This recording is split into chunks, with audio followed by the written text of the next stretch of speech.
الحمد لله وكفى والصلاة والسلام على عباده الذين اصطفى أما بعد. أعوذ بالله من الشيطان الرجيم. بسم الله الرحمن الرحيم. وإذا قرئ القرآن فاستمعوا له وأنصتوا لعلكم ترحمون. دا موضوع ترک قراءت خلف الامام که از پشت امام باید قراءت نشوه، مقتدی باید از پشت امام خاموش باشه، سورة فاتحه را نخواند. به عنوان یک درس خواندیم، به می مدعای خود یک استدلال آوردیم از قرآن عظیم الشان کہ پروردگار میں فرمائے اذا قرئ القرآن فاستمعوا له وانصتوا لعلکم ترحمون. تا مبحث دوم کی دلیل دوم ما میشه در این مدعای ما از احادیث گهربار محمد مصطفی صلی الله علیه و سلم خب شکل یک مناقشه و مباحثه. زمانی که با کس شما رو در رو میشین که معتقد یزی باشد که از پشت امام مقتدی سوره فاتحه را بخواند و خودت معتقد یزی هستی که از پشت امام باید سوره فاتحه خوانده نشوه، طرز بحثی تو باید ای باشه.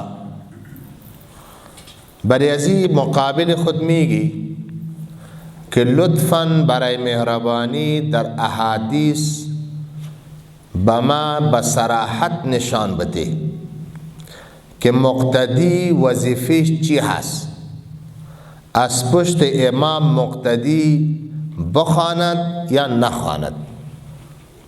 همین نکته همین سوال مرا جواب بده. شما خود میگین که دلائل ما فقط قرآن و چی است؟ حدیث. پس با مطابق با می دعویتان حالت مقتدی وظیفه مقتدی را به ما ثابت کو که مقتدی چی کنه، بخوانا یا نخوانا. پدر ازی هم ثابت کرده نمیتونه که مقتدی بخوانا. در هیچ حدیث به این عنوان روایت یافته نمیشه که دوجه آمده باشد که مقتدی از پشت امام الحمدلله را بخوانا.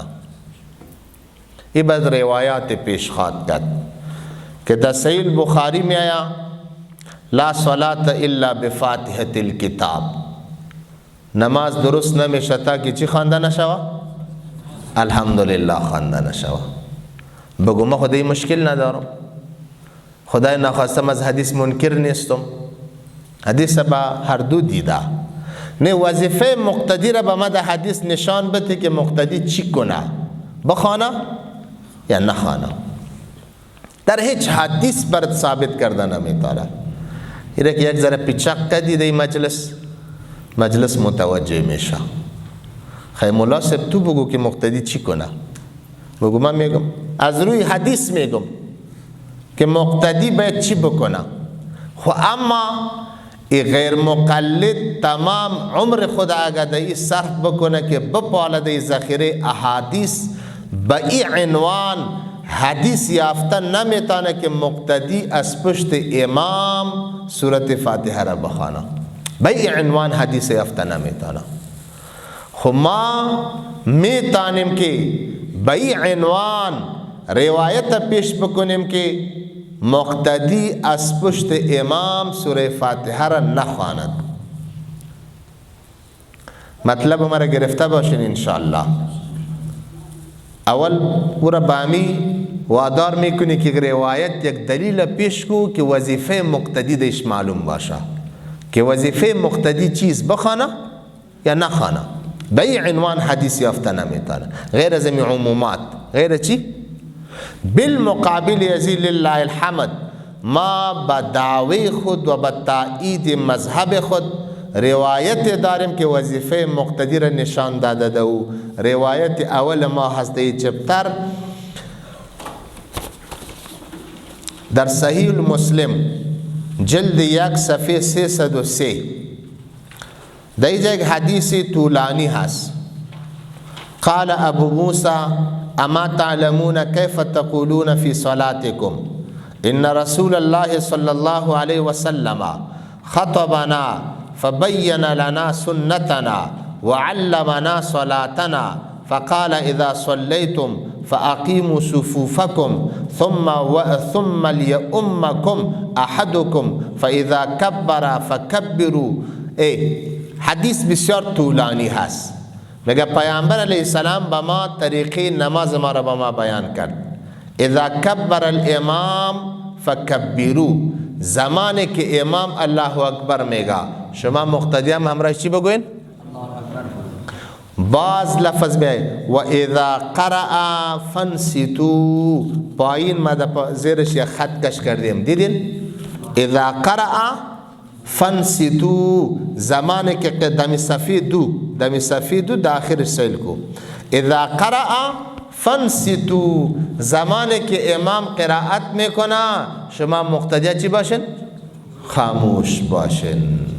وظیفه مقتدی را از حدیث ثابت کردیم یعنی وظیفه مقتدی چی است؟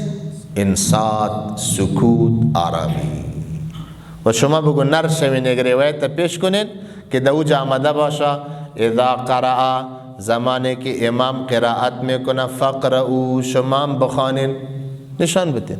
ما نشان دادیم که وظیفه مقتدی سکوت هست. اذا قرأ فانصتوا، خاموش باشین. شما نشان بدین که آمده باشه زمانی که امام میخوانه مقتدیم بخوانن، ما قطعا میپذیریم.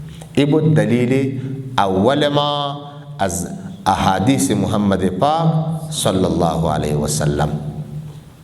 دیگر روایات بسیار زیاد ما براتون دیجا نوشته کردیم به این عنوان که من کان له امام فقراءة الامام له قراءه.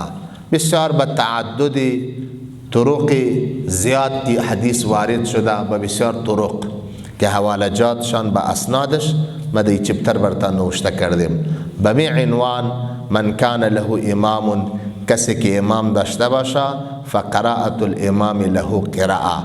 قراءت امام در حق ازی چی است؟ قراءت است. قراءت امام قراءت مقتدی هست، او کفایت میکنه با اسناد متعدد با طرق مختلف.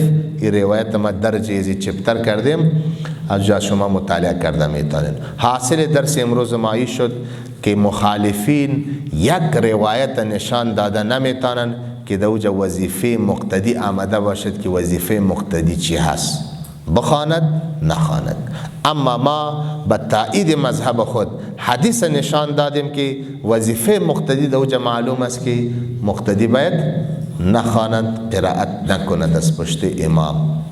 حالی که در نمازه خفیه دوجه قرائت شوه یا نشوه، مذهب ما ایست که نه در نمازه جهری و نه هم در نمازه خفیه در هیچ نماز مقتدی قرائت از پشت امام کرده نمیتواند. روایت یزیر انشاءالله در درس آینده خواهد.